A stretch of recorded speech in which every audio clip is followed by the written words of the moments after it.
And we're back. Yay! All right. So, Lizzie, you were making a brawl check. I think is where we're at. Okay. What is the difficulty on this brawl check? It's 2 purple, and you get a boost dice for sure. Cool. 2 purple and a boost dice. And it's a brawl check. My favorite. Is that athletics? Brawn. Which is... so, brawl is in your melee section. Oh, melee. See, that's how often I use this. Yeah. Here we go. All right. Wish me luck. Okay. Yay! Not bad at all. All right. So 3 successes. That's a really good number because you are facing 3 guards who are trying to get their hands on you, and not a single person can contain you. No one can contain the fire, the fury that is Lizzie Pree. Doing a fairly excellent job of making those 3 guards look like fools. Good. The situation that you've created, though, Nena hasn't stepped in yet, but she's clearly starting to lose her patience with the situation. And so you can tell that you're on borrowed time, as it were, with this deception, because she looks much more brawny. She's definitely going to put the beat down on me. If she gets involved, it becomes a significantly more difficult situation. All right. But Cuumann, the deception is maintained, and the security guard at the 3rd floor hasn't really moved. He's chuckling to himself a little bit about the idiots that he works with. But you can make a average with a setback from that threat stealth check against him. So just walk wherever you would like to. Are you heading towards the lab, or are you heading down the stairs, or where are you going? I was heading towards the lab. Okay.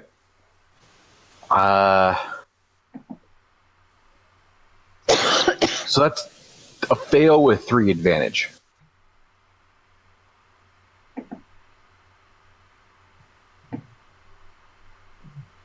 So as you're sneaking down the corridor, like we said, the lab that you came in was 2 doors down from where you wanted to be.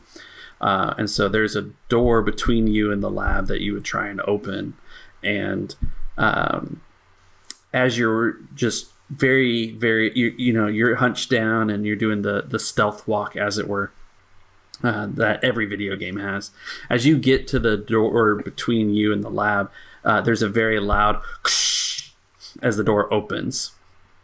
And you can dive in there as the security guard hears that, because you failed the stealth roll. And so he's turning to look at that noise. Or you can do whatever you want. But as I step to the door, I'm going to wave a hand at him and say, "Hey, Bill, just checking on the test results," as I walk in. So, kind of make, go for a deception here. Okay. All right. I like it. So your deception, I've looked this up like 3 times tonight, but it's 1 yellow, 1 green. So you get to make your deception roll. It's based on your cunning, and same. It's gonna be 2 purple, but I'm adding 2 setback dice to it. Okay. All right. 1, his name's not Bill.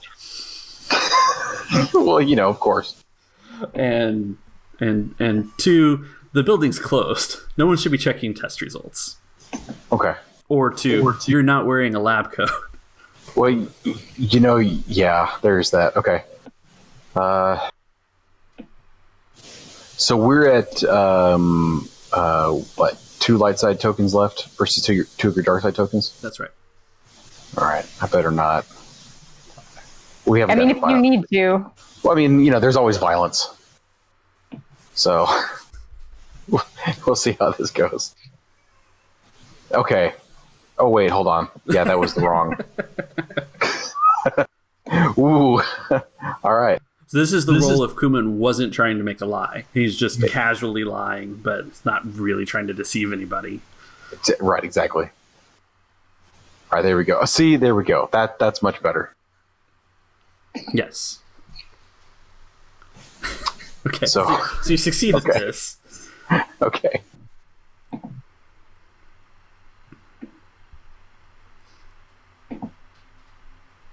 I lost audio. You lost all the audio? Oh, wait, there you are. I just got really quiet while I was thinking. Yeah, we just got quiet. So not Bill gives you this very perplexed look, and then basically he takes a few steps towards you. He's going to come in the room with you for those threat, but he's like, "You mean empty the recycling bins? Only maintenance would be here tonight. So lab results. You mean the recycling bin clearly." And so he's mistaken you for a custodial worker. Thank goodness.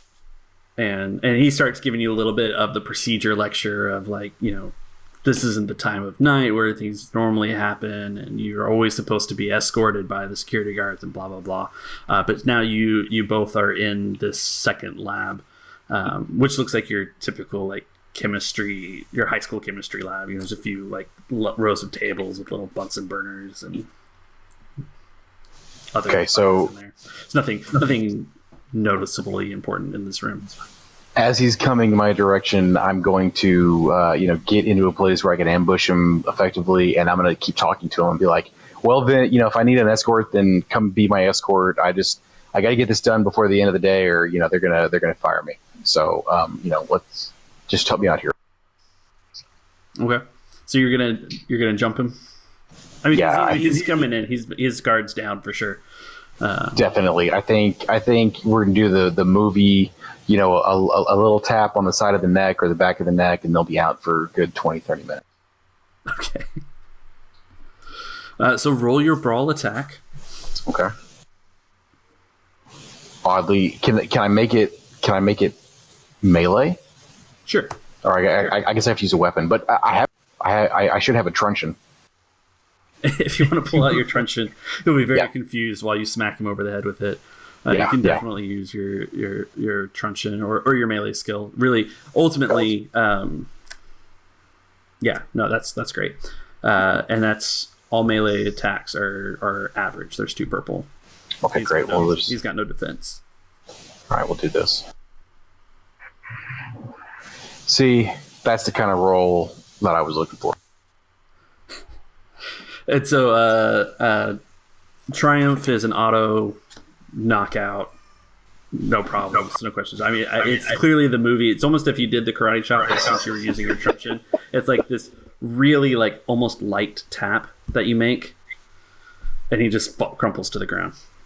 Yeah, I mean, he'll be out for a good 20 or 30 minutes, but there will be no permanent brain damage. He probably. I would even like him to have a good dream while he's out. Like something, wake up refreshed and relaxed. I prefer retrograde amnesia so that he doesn't remember you knocking him out.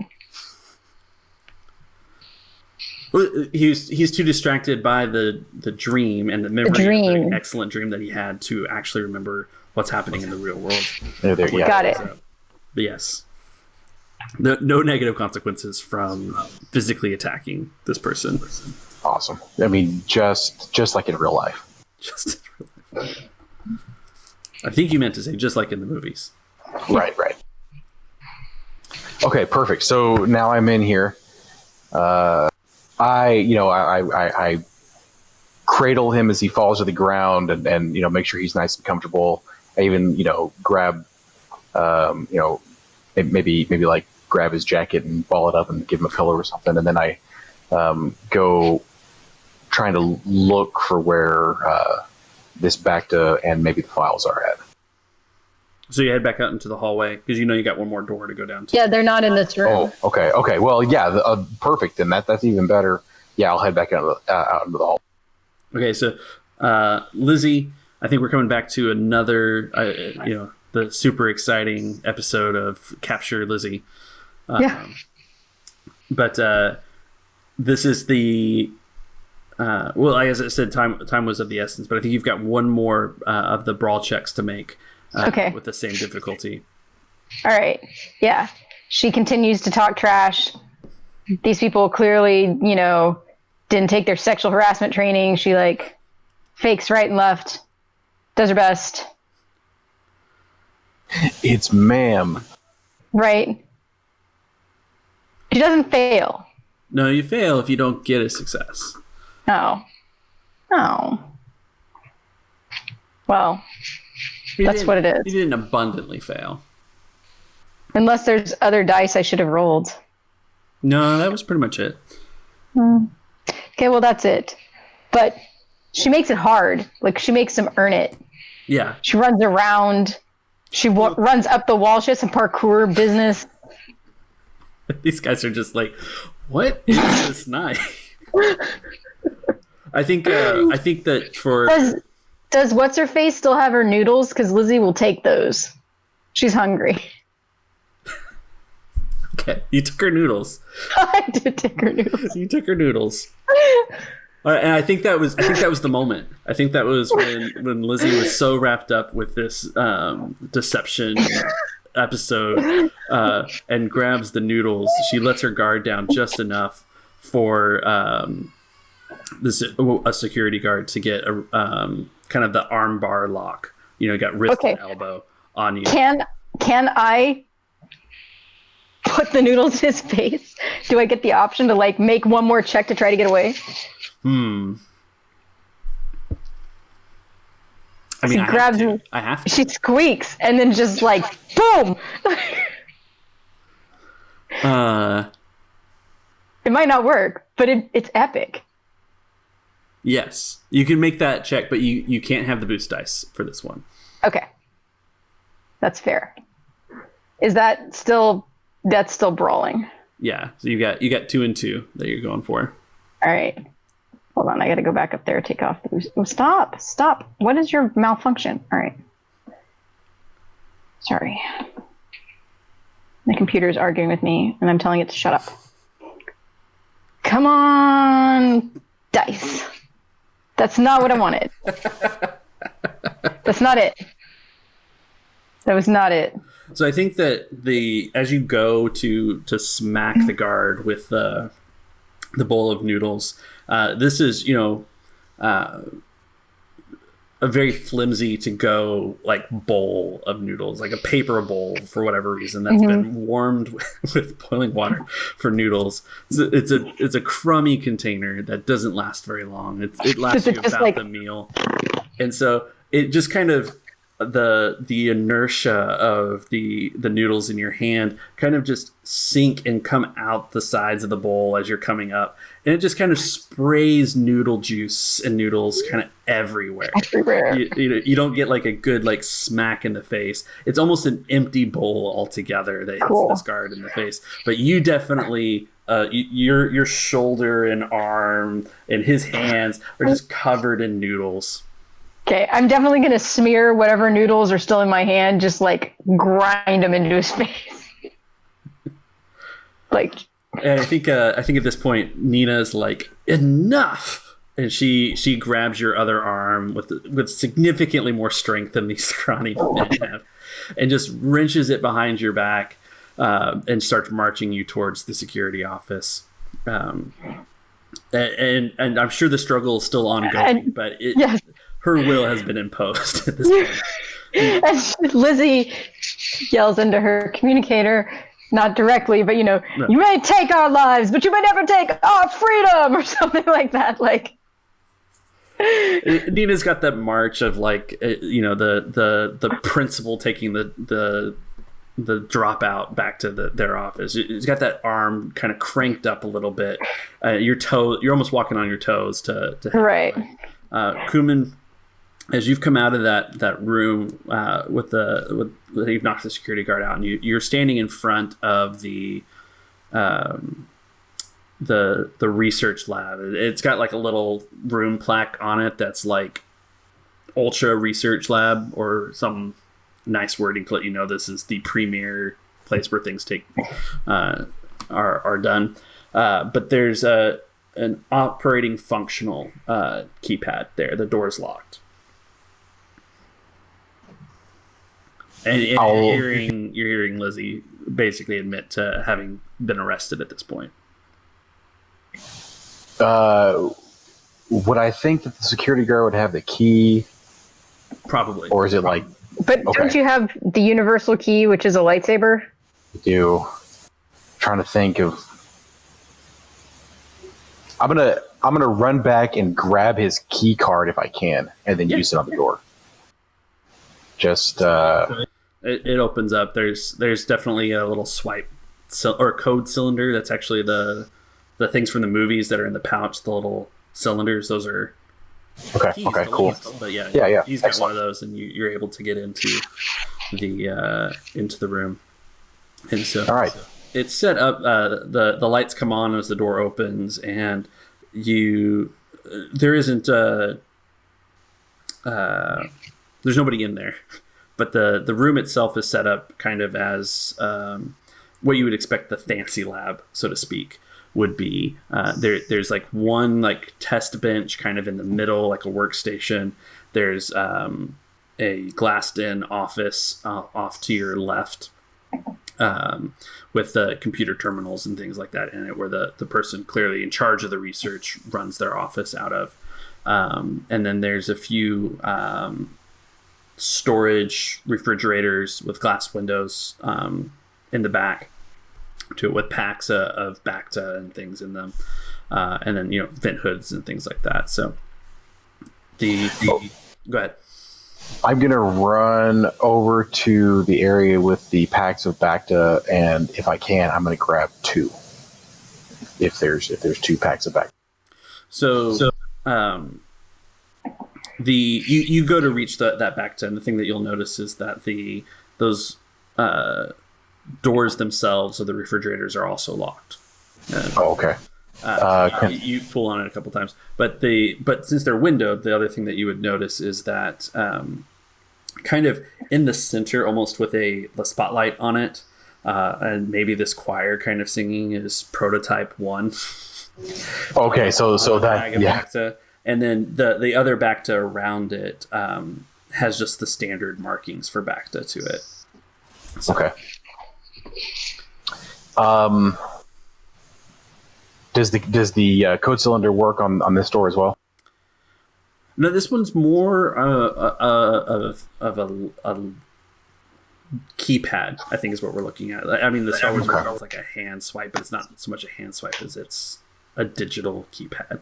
Like you're unlocking an iPhone. Right, okay. 1138.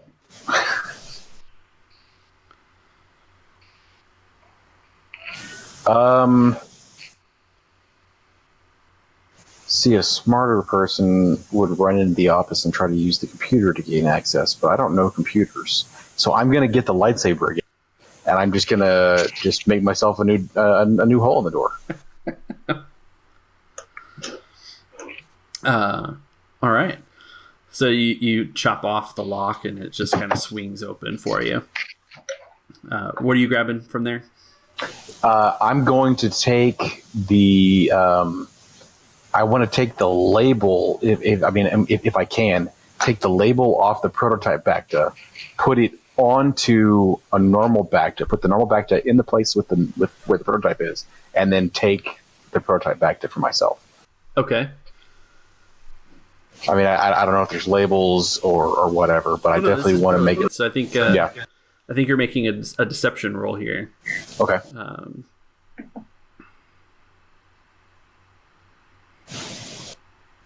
But these would be sticky labels, so I think you've got like a hard deception with like 2 setbacks to it to try and peel off the label successfully. Oh, it's not that difficult if you got a little bit of fingernails, and don't Nautilans have nails? They have fish hands with fingers? I don't know. Yeah, I don't know if they would even have nails, because keratin is kind of a anyway. Oh yeah, I mean. Do you have like a beak or something? I don't know. I don't have I don't even have lips.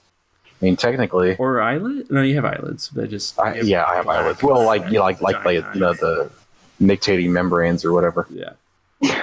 So obviously, Sexy. It's just you poorly definitely- applied. It's definitely, there's like a corner that like stuck to itself that you couldn't get back off if you put it back on. it's definitely not going to fool anybody on close inspection. On close inspection, but initial inspection, you've got it in the right space, and it's the same color, back to bag, and all of that. But I think one of the reasons why it was so difficult is because as the door swung open to the refrigerator, the lights, there's this like loud ka-chunk, and just red emergency lights turned on, and a voice over the loudspeakers says, in their very mechanical voice, refrigeration unit failure, and a little alarm starts going off to it. Protect the research, and just calling attention to itself. And Lizzie, you definitely hear on the comm.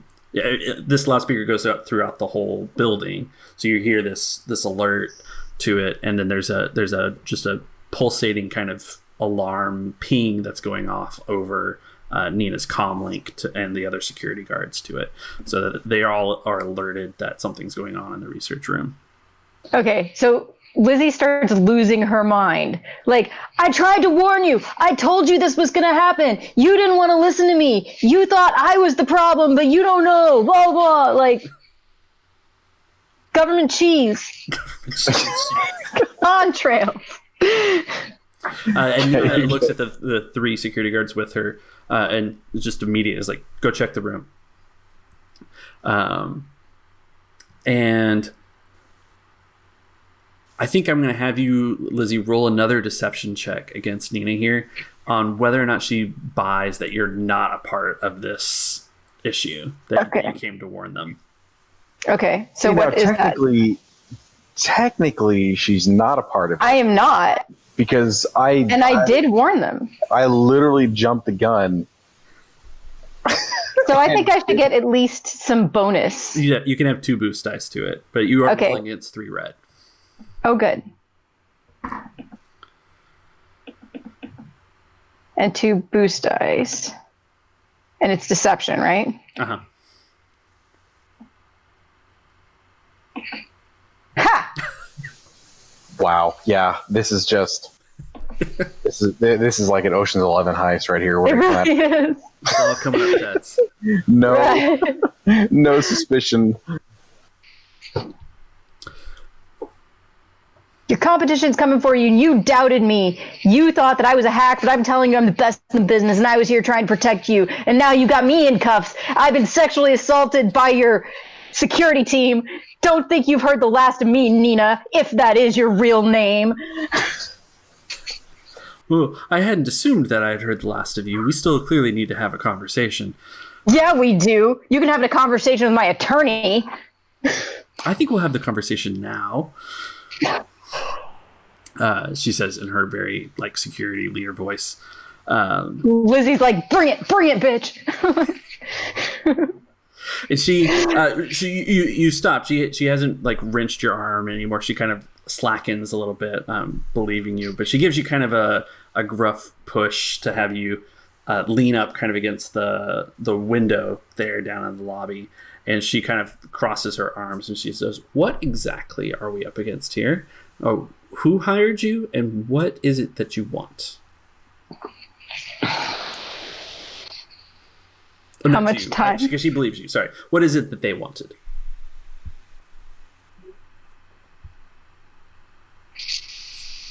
Lizzie, can she cross her arms, or is she restrained in such a way that she cannot? She's restrained. Yeah. Okay.